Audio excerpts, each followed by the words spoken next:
स्वागत है आप सभी का। आपके साथ मैं हूं स्वप्निल और आप देख रहे हैं खबर में दम है। 2022 में राजस्थान में अपराधी गैंग के बीच चला खूनी संघर्ष रुक नहीं रहा।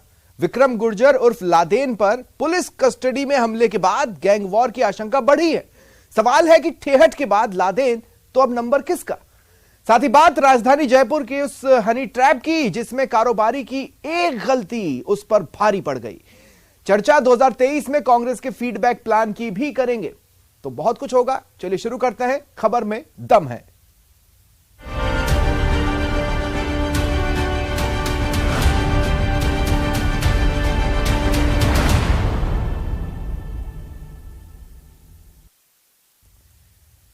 जनवरी की सर्द दोपहर में पुलिस की मौजूदगी में एक अस्पताल में गोलियों की गूंज से अफरा तफरी मच गई। दरअसल यह हमला था गैंगस्टर विक्रम गुर्जर उर्फ लादेन पर, उस पर 3 शूटर्स ने हमला किया था। यानी 22 में शुरू खूनी जंग 23 में भी पीछा छोड़ती नहीं दिख रही। लादेन को अलवर से जयपुर जेल शिफ्ट कर दिया गया है, लेकिन सवाल है कि अगला नंबर किसका।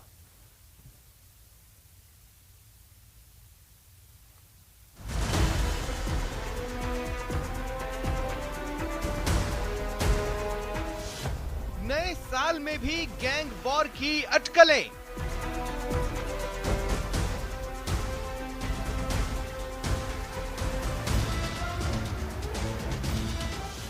लादेन पर हमला, बेखौफ गैंगस्टर्स।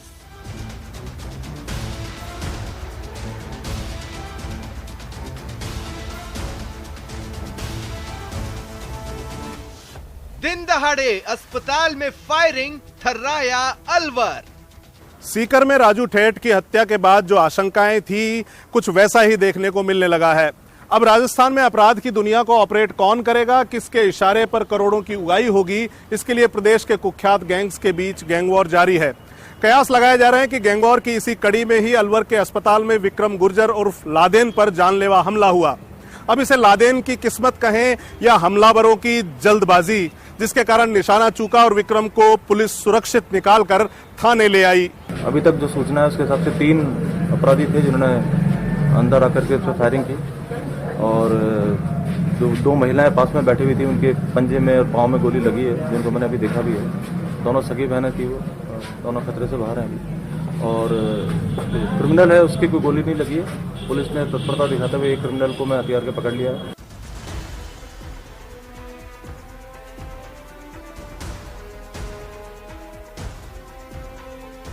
कहते हैं कि दूध का जला छाछ भी फूक फूक कर पीता है। तो अलवर में हमले के शिकार हुए विक्रम गुर्जर की सुरक्षा बढ़ा दी गई है। दरअसल हिस्ट्री शीटर, हार्डकोर और 25,000 के इनामी बदमाश विक्रम गुर्जर उर्फ लादेन पर फायरिंग मामले में नए खुलासे के बाद पुलिस की चिंता बढ़ी है। हमले के एक आरोपी ने पुलिस को बताया कि रामफल गुर्जर ने उसे लादेन की हत्या के लिए भेजा था। लादेन पर अस्पताल में 3 बदमाशों ने हमला किया था, जिनकी पहचान सचिन गुर्जर, प्रकाश गुर्जर, सोनू के रूप में हुई है। आरोपियों के खिलाफ धारा 307 3/25 आर्म्स एक्ट के तहत मुकदमा दर्ज किया गया है।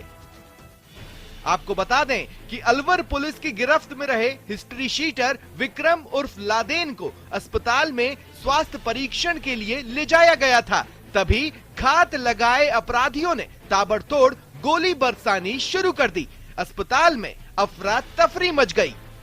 स्वास्थ्य परीक्षण के लिए डॉक्टर देवेंद्र जी के पास आए थे, पुलिस वाले एक जाब्ता के साथ आए थे, है ना। उसका परीक्षण करके वापिस जा रहे थे। इमरजेंसी के पास जैसे पहुंचे, उसको लेके ना सुरक्षा के साथ जा रहे थे, तो अचानक से कुछ अनजान लोगों ने गोलियां चलाई, आवाज आई, अचानक उठ के भागे।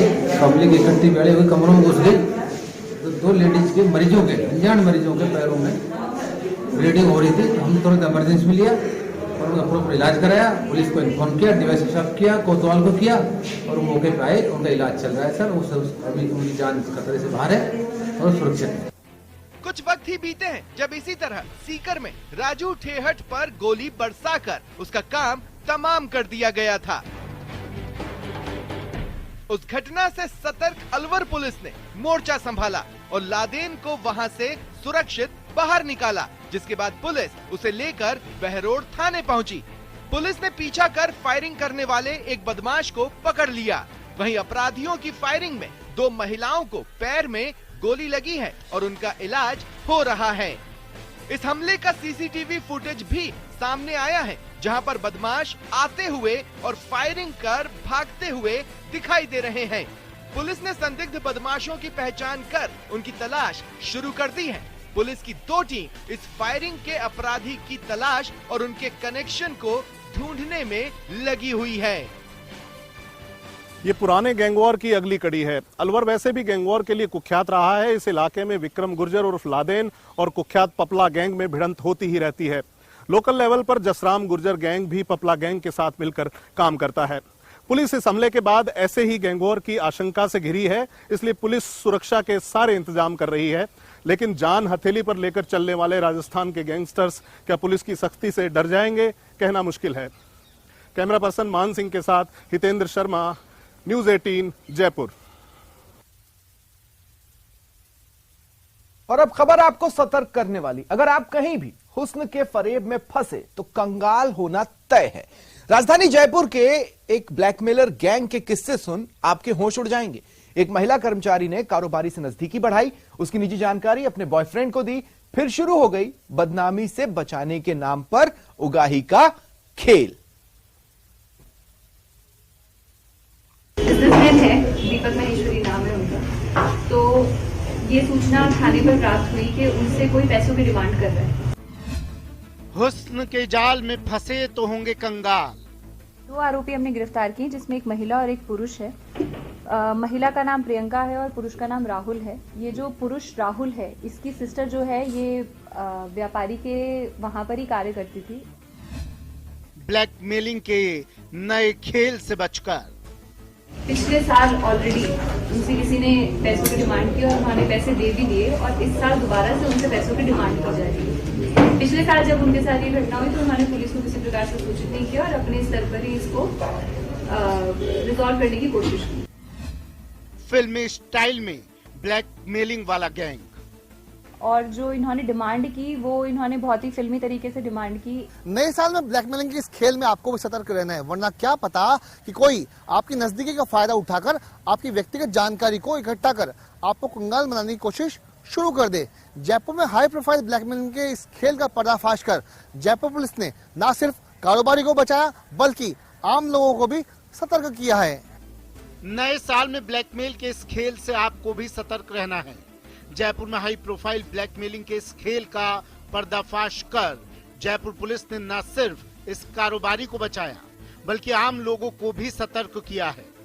इन्होंने इनसे संबंधित कुछ ऐसी इंफॉर्मेशन गैदर कर ली थी जो कि थोड़ी सेंसिटिव नेचर की थी, और उसी के बेसिस पर ये इनसे एक्सटॉर्शन की। पुलिस ने पहले तो ब्लैकमेलिंग के खिलाड़ियों पर शिकंजा कसा, फिर जो जानकारी दी उसके मुताबिक आरोपी राहुल की बहन और आरोपी प्रियंका पीड़ित कारोबारी की फैक्ट्री में साथ काम करती थी। राहुल को कारोबारी दीपक के पास पैसे होने की जानकारी मिली तो उसने प्रियंका के साथ मिलकर साजिश रची। राहुल ने प्रियंका के मार्फत कारोबारी दीपक की निजी जानकारियां इकट्ठा की। जो ये महिला है ये खुद वहां पर काम करती थी। इसके थ्रू इस महिला और इस पुरुष की दोस्ती हुई, और ये महिला वहाँ पर लंबे समय से काम कर रही थी, तो इसको उस प्रकार की जानकारियाँ, जिस प्रकार की जानकारियों के आधार पर किसी को ब्लैकमेल किया जा सकता है, उस तरीके की जानकारी होगी, उसने राहुल के साथ शेयर की। इन्होंने इन दोनों ने एक पूरी सोची समझी साजिश के तहत फिर इस घटनाक्रम को अंजाम दिया। फिर राहुल पीड़ित कारोबारी को फिल्मी स्टाइल में बंद लिफाफे में उसे धमकी भरा पत्र भेजने लगा। 1 नवंबर 2021 को एक बंद लिफाफे में धमकी भरा पत्र एक ऑटो चालक के जरिए भेजा, जिसमें धमकी देकर कारोबारी से 11 लाख रुपए वसूले। और जो इन्होंने डिमांड की वो इन्होंने बहुत ही फिल्मी तरीके से डिमांड की। एक लिफाफे के अंदर टाइप शुदा एक चिट्ठी लिख के, और चिट्ठी को जैसे सड़क चलते किसी सब्जी वाले को दे देते हैं और कहते हैं कि जी डिलीवर कर दीजिए। वहाँ पर डिलीवर करवा के उसके ऊपर एक लोकेशन लिखी हुई थी, इस लोकेशन पर इतने बजे इस प्रकार से पैसे आप वहाँ पर छोड़ जाएं तो हम वहाँ से कलेक्ट कर लेंगे। 15 नवंबर 2021 को दोबारा बंद लिफाफा भेजकर 15 लाख रुपए कारोबारी से वसूले। 26 दिसंबर 2022 को तीसरी बार जब कारोबारी से 23 लाख की डिमांड की तो पुलिस के पास पहुंचा और पुलिस की योजना के मुताबिक उसने ब्लैकमेलर को सबक सिखाया। एक डिकॉय ऑपरेशन के रूप में पूरे के पूरे प्रकरण को अंजाम दिया गया और ये पैसे की डिमांड करके और जिस जगह पर बुलाया गया था उस जगह पर हमारी टीम जो है पहले से मौजूद थी और पैसे की जगह पर एक पूरा बैग तैयार करके वहां पर भेजा गया और इन लोगों को रंगे हाथों पकड़ा गया जिन लोगों ने पैसों की डिमांड की। पुलिस ने पैसा लेने आए मास्टरमाइंड राहुल को पकड़ा और फिर उसकी शिनाख्त पर प्रियंका पर भी शिकंजा कसा। पुलिस के मुताबिक अभी इस केस की जांच जारी है। पुलिस इस मामले में बाकी लोगों की तलाश में जुटी है। विष्णु शर्मा, न्यूज़ 18 राजस्थान। पुलिस ने पैसा लेने वाले मास्टरमाइंड राहुल को पकड़ा और फिर उसकी शिनाख्त पर प्रियंका पर भी शिकंजा कसा। पुलिस के मुताबिक अब इस केस की जांच जारी है। पुलिस इस मामले में बाकी लोगों की तलाश में भी जुटी हुई है। साथ ही इस बात की भी जांच की जा रही है कि 2021 में 2 किस्तें वसूल करने के बाद आखिरकार ब्लैकमेलर ने लंबी चुप्पी क्यों साध ली और 2022 के अंत में कारोबारी को धमकी क्यों दी। और इससे भी बड़ा सवाल ये है कि 2 बार में करीब 26 लाख रुपए ब्लैकमेलर को देने के बाद आखिरकार पीड़ित कारोबारी पुलिस के पास क्यों नहीं गया। और अब बात सियासत की। कांग्रेस ने 23 में जीत के लिए खास फॉर्मूला तैयार किया है और वो आधारित है सर्वे और फीडबैक पर।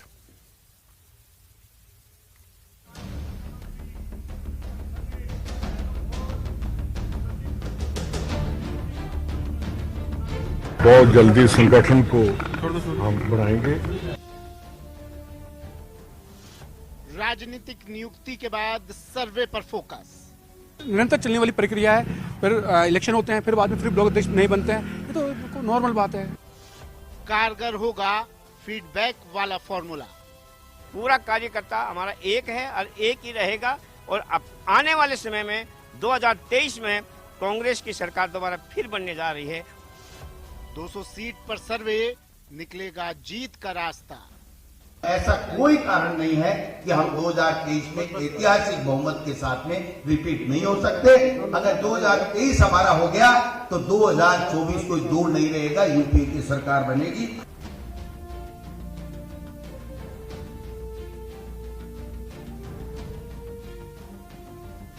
हालात यह है कि कांग्रेस की बहुत कठिन है डगर पनघट की। कांग्रेस के लिए बहुत मुश्किल भरा दौर शुरू हो चुका है।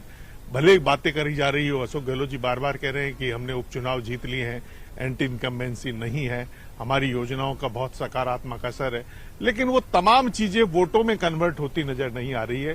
5 साल में सत्ता बदलने का रिवाज उत्तराखंड ने तोड़ा तो राजस्थान में कांग्रेस के लिए एक नई उम्मीद दिखाई देने लगी। वहीं 27 साल बाद भी गुजरात में बीजेपी के विजय रथ कांग्रेस को प्रेरणा देगा। यानी अगले विधानसभा चुनाव में कांग्रेस जीत के नए मॉडल पर काम करी और ये पूरा मॉडल संगठन की मजबूती और सर्वे के आधार पर उम्मीदवारी तय करने पर टिका हुआ है। यानी इस बार टिकट कांग्रेस जनता के फीडबैक के आधार पर देगी। यानी जिस नेता से जनता नाराज होगी उसका टिकट कटेगा। टिकट काट कर गुजरात में बीजेपी के मॉडल के आधार पर ही राजस्थान में कांग्रेस सत्ता में रिपीट होने का प्लान तैयार कर रही है। इस बार सरकार रिपीट होने जा रही है कांग्रेस की। हमारी स्कीमें जो है लोग उसका आत्मसात कर रहे हैं, लोग बहुत अप्रिशिएट कर रहे हैं। ऐसी स्कीमें हिंदुस्तान में कहीं नहीं है जो हमने लागू करवाई है। सरकार रिपीट करने को लेकर सीएम का ये भरोसा यूं ही नहीं है। इस बार पार्टी ने इसके लिए खास प्लानिंग की है। चुनाव से पहले हालांकि हर बार कांग्रेस पार्टी सर्वे करवाती है। सूत्रों के मुताबिक कांग्रेस सभी 200 सीटों पर जनता के बीच एक बड़ा सर्वे करवाएगी। पिछली बार से इतर इस बार सर्वे में ज्यादा लोगों का फीडबैक लिया जाएगा। कांग्रेस सर्वे के पैटर्न में बदलाव कर ज्यादा लोगों की राय को इसमें शामिल करना चाहती है। इसके लिए सैंपल साइज को बड़ा रखा जाएगा ताकि मौजूदा विधायक की खामियों, खूबियों और जीतने वाले उम्मीदवार पर तस्वीर साफ हो सके। सरकार और कांग्रेस संगठन के स्तर पर भी कई बार फीडबैक लिया गया है। मार्च अप्रैल से लेकर अगस्त सितंबर तक सर्वे का दौर चल सकता है। राहुल गांधी की भारत जोड़ो यात्रा से निश्चित रूप से कांग्रेस को फायदा हुआ, लोगों की कांग्रेस के प्रति वापस भावनाएं जुड़ी है, लेकिन वो वोटों में कन्वर्ट कैसे हो, ये एक सबसे बड़ी चुनौती है कांग्रेस के सामने और ये सर्वे से कन्वर्ट नहीं होगी। कांग्रेस के प्रदेश प्रभारी सुखजिंदर सिंह रंधावा इस बारे में संकेत दे चुके हैं फीडबैक बैठकों में कमजोर प्रदर्शन वाले मंत्री विधायकों के टिकट काटने का सुझाव भी आ चुका है। कांग्रेस के नए प्रदेश प्रभारी रंधावा ने पिछले सप्ताह कांग्रेस नेताओं से 2 दिन तक अलग अलग फीडबैक लिया था। बहुत जल्दी संगठन को हम बढ़ाएंगे और 1-2 दिन में रिजल्ट देंगे। इन बैठकों में कई नेताओं ने सुझाव दिया कि जिन मंत्रियों और विधायकों के फिर से जीतने की हालत नहीं है, उनकी जगह नए चेहरों को मौका दिया जाना चाहिए। प्रभारी रंधावा की वरिष्ठ नेताओं की बैठक में इस बात का जिक्र आया था कि कांग्रेस के ज्यादातर मंत्री चुनाव हारते हैं, इसलिए नए चेहरे को मौका देने का फॉर्मूला अपनाया जाना चाहिए। 2013 का चुनाव था तो उसमें क्या हाल हुआ, तो ये 2013 में केवल 2 ही मंत्री विजेंद्र ओला और अशोक गहलोत को छोड़ दे तो कोई मंत्री जीत नहीं पाया था। अब 30 से 40% एमएलए और मंत्रियों की टिकट काटने की आपकी हैसियत है कि आप काट देंगे तो दूसरी पार्टी चले जाएंगे। कांग्रेस में इस बार कमजोर सीटों पर पहले उम्मीदवार घोषित करने की रणनीति है, ताकि चुनाव प्रचार से लेकर ग्राउंड कनेक्ट तक आसानी रहे। 2 बार हार चुके नेताओं को टिकट मिलना मुश्किल। हालांकि 2018 में भी कुछ अपवादों को छोड़कर इस नियम को लागू किया गया था। बूथ मैनेजमेंट और निचले स्तर तक पार्टी की पहुंच के लिए भी कोशिश शुरू की जा रही है। टिकट कटे तो बगावत और भीतरघात से निपटने की तैयारी। पार्टी को पता है कि टिकट कटने पर कई नेता बागी हो जाएंगे, तो इसके लिए पार्टी पहले से डैमेज कंट्रोल की तैयारी शुरू करेगी। सीट दर सीट सर्वे के आधार पर नए नाम के विकल्प पर विचार करने की भी तैयारी है। पिछली बार भी टिकट कटने पर 11 नेता निर्दलीय चुनाव लड़कर सदन पहुंचे थे। पिछली बार कहा गया था कि जो 2 बार हार गए उनको हम टिकट नहीं देंगे, फिर बीडी कल्ला जी को कैसे ड्रामा करके टिकट दिया गया, रामेश्वर डूडी को हरा दिया गया। तो ये तमाम चीजें कांग्रेस में क्या कहना बहुत आसान है। कांग्रेस को आज सबसे इंपॉर्टेंट जो नीड है वो है कि डिसिप्लिन कैसे मेंटेन हो।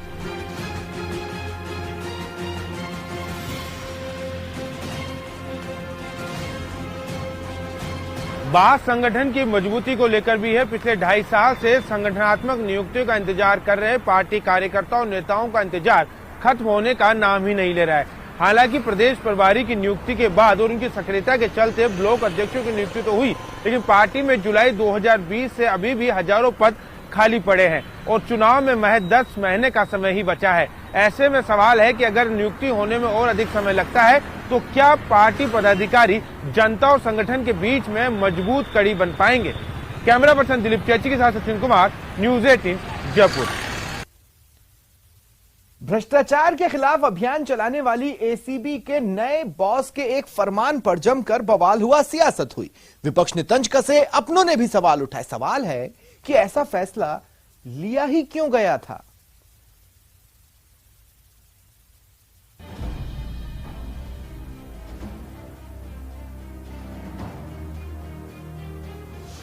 छिड़ा घमासान तो वापस हुआ फरमान। पहचान छिपाने से किसका फायदा। इस तरीके के तुगलकी फरमान से तो लगता है कि जो भ्रष्टाचारी, जो अपराधी बेनकाब होना चाहिए, कांग्रेस उनको बापर्दा करना चाहती है। चुनावी साल में भ्रष्टाचार पर आर पार। भ्रष्टाचारियों को फायदा पहुंचाने के गंभीर आरोपों के बाद एसीबी के नए बॉस को अपना आदेश वापस लेना पड़ा। एसीबी के डीजी हेमंत प्रियदर्शी ने अपने नए आदेश में 4 जनवरी के अपने उस आदेश को वापस लेने का ऐलान किया, जिसमें एसीबी ट्रैप में भ्रष्टाचारियों का चेहरा और नाम छिपाने के निर्देश दिए गए थे। दरअसल विपक्ष ने इस फैसले को लेकर सरकार पर तंज कसा था और राजस्थान कैबिनेट के कई वरिष्ठ मंत्रियों ने भी इसका विरोध किया था। हालांकि सरकार की ओर से इस आदेश के पीछे सुप्रीम कोर्ट के पुराने फैसले को आधार बनाया गया था। सुप्रीम कोर्ट के 3 जजों का फैसला है, 2 का नहीं, 3 का है कि जब तक कोई मुलजिम जो है उसको मतलब सिद्ध नहीं कर दो आप कोर्ट के अंदर, तब तक उसको कई लोग अगर कोई मान लो पकड़ा गया, वो उसमें सच्चाई नहीं मान लीजिए, गलत पकड़ लिया, वो बदनाम क्यों हो। हालांकि एसीबी के आदेश पर बात करते हुए सीएम गहलोत ने यह भी दावा किया कि राजस्थान भ्रष्टाचारियों के खिलाफ कार्रवाई में देश भर में अव्वल है। एक तो राजस्थान वो राज्य जहाँ हिंदुस्तान में सबसे ज्यादा एंटी करप्शन के छापे पड़ रहे हैं हमारे शासन के अंदर। जितने एसीबी ने छापे राजस्थान डाले हैं, ये कलेक्टर को जेल में डाल दिया, एसपी को अरेस्ट कर लिया, ऐसा कभी हुआ है क्या? जो राजस्थान हो रहा है उसकी तारीफ होनी चाहिए, उसकी तारीफ होनी चाहिए। एसीबी के नए डीजी हेमंत प्रियदर्शी ने काम संभालने के साथ ही एक ऐसा फरमान जारी किया जिसने आम आदमी की उम्मीदों को तो झटका दिया ही, सियासी हलकों में भी जबरदस्त प्रतिक्रिया हुई। फैसले भले ही एक अधिकारी का था, लेकिन निशाने पर आ गई। राजस्थान सरकार और विपक्ष ने भ्रष्ट अधिकारियों को बचाने का आरोप लगाते हुए सरकार पर हमला बोल दिया। आप अपराधी की पहचान नहीं छुपानी चाहिए, इसलिए नहीं, जब तक अभियोजन, कानून यह कहता है कि अगर पुलिस किसी जांच में लगती है, इन्वेस्टिगेशन में लगती है, उस समय अगर उसको लगता है कि हम किसी विषय को अभी कहीं प्रदर्शित नहीं बने, उसकी खुलासा नहीं हम करें, उसको हम अभी भेद में रखें, तो वह एक जांच का पार्ट होता है। ऐसे केस में भी अगर अभियुक्त का नाम और फोटो ना आएगा तो समाज में उसके प्रति कैसे घृणा पैदा होगी। मैं सोचता हूँ कोर्ट कब सजा देती है और कब वो जेल जाता है कोई देखने नहीं जाता है, लेकिन इस प्रकार की घटना जब घटती है और अखबार के माध्यम से जनता को जागृति मिलती है तो सबसे ज्यादा सजा तो उस काम से ही उस अपराधी को मिल जाती है। बढ़ते हंगामे के बाद सीएम ने इस पर अपनी प्रतिक्रिया दी, लेकिन सरकार में शामिल कई वरिष्ठ मंत्री भी एसीबी के फैसले के खिलाफ मुखर दिखे। निश्चित रूप से नहीं करनी चाहिए, आदेश वापस नहीं लेना चाहिए, ऐसे लोगों को बेनकाब करना चाहिए। जो भ्रष्ट लोग हैं उनको निश्चित रूप से बेनकाब करने में सरकार को कोताही नहीं करनी। सरकार इस तरह के ऑर्डर के साथ नहीं है। ये ऑर्डर निकाला गया है, ये ऑर्डर बिल्कुल गलत है, क्योंकि आप खुद इस बात को जानते हैं, इस देश में इनकम टैक्स की और जीएसटी की कार्रवाई होती है। बड़े बड़े व्यापारी जो टैक्स देते हैं उनकी फोटो, उनके नाम चला के हाईलाइट किए जाते हैं। ये तो है भ्रष्टाचार के खिलाफ मुहिम चलाने वालों की राय। वहीं कई जानकारों का दावा है कि सुप्रीम कोर्ट ने भ्रष्टाचारियों का नाम छिपाने का कोई आदेश जारी किया ही नहीं था और ना ही एसीबी के 4 जनवरी के आदेश में कहीं भी सुप्रीम कोर्ट के आदेश का जिक्र था। और यही कारण है कि एसीबी का 4 जनवरी के उस फैसले के बाद हंगामा बढ़ता चला गया। अगर एसीबी की कार्रवाई की बात करें तो ये पूरी तरह से गोपनीय और सबूतों के आधार पर होती है। एसीबी शिकायत मिलने के बाद वेरीफाई कर ही ट्रैप की कार्रवाई करती है। संबंधित विभाग के अधिकारियों से इजाजत लेकर एसीबी आरोपी की फोन टेपिंग समेत तमाम सबूत जुटाकर कार्रवाई करती है।